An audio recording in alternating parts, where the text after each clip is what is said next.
اعوذ باللہ من الشیطان الرجیم بسم اللہ الرحمن الرحیم۔ جزیرہ خضرہ کے زیر عنوان سوال و جواب۔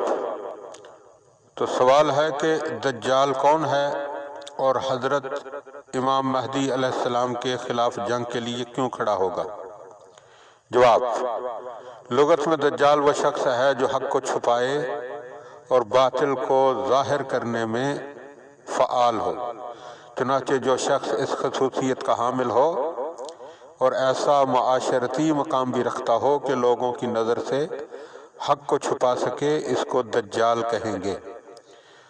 آخر زمانے میں اس قسم کے لوگ معاشرے میں بہت دکھائی دیں گے، یہاں تک کہ بعض روایات میں ہے کہ آخری زمانے میں 40 دجال ظاہر ہوں گے۔ بلکہ جو دجال کا معنی اوپر بیان ہوا ہے، اس کے مطابق وہ تمام لوگ جو دین میں بدعت کرنے والے اور وہ سب لوگ جنہوں نے مذہب حقہ سے دوسرے مذاہب اختراع کیے ہیں، دجال ہیں۔ مختصر یہ کہ دجال وہ ہے جو حق کے طرفداروں سے جنگ کرتا ہے اور اپنا پروگرام وہ بتاتا ہے جو حقیقی اسلام کے برعکس ہے۔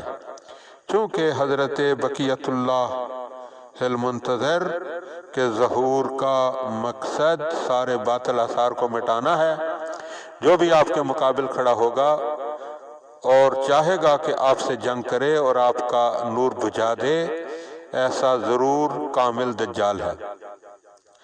روایات میں اس کی تفاصیل بیان ہوئی ہیں اور اس کے قیام کا بار بار ذکر ہوا ہے۔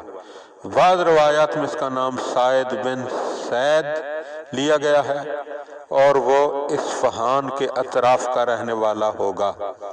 وہ لوگوں کو اپنی طرف دعوت دے گا اور حضرت ولی عصر علیہ السلام سے جنگ کرنے کھڑا ہوگا۔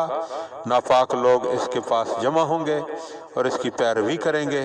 وہ خدائی کا دعویٰ بھی کرے گا، مگر چونکہ دنیا ہر ناپاک اور دجال کے وجود سے پاک کی جائے گی، اس لیے خداوند تعالی اس کو جمعہ کے روز شام میں حضرت مہدی علیہ السلام کے ہاتھ قتل کرے گا اور دنیا کو ان ناپاکوں کی گندگی سے پاک کر دے گا۔ اللہم صلی علی محمد و آل محمد۔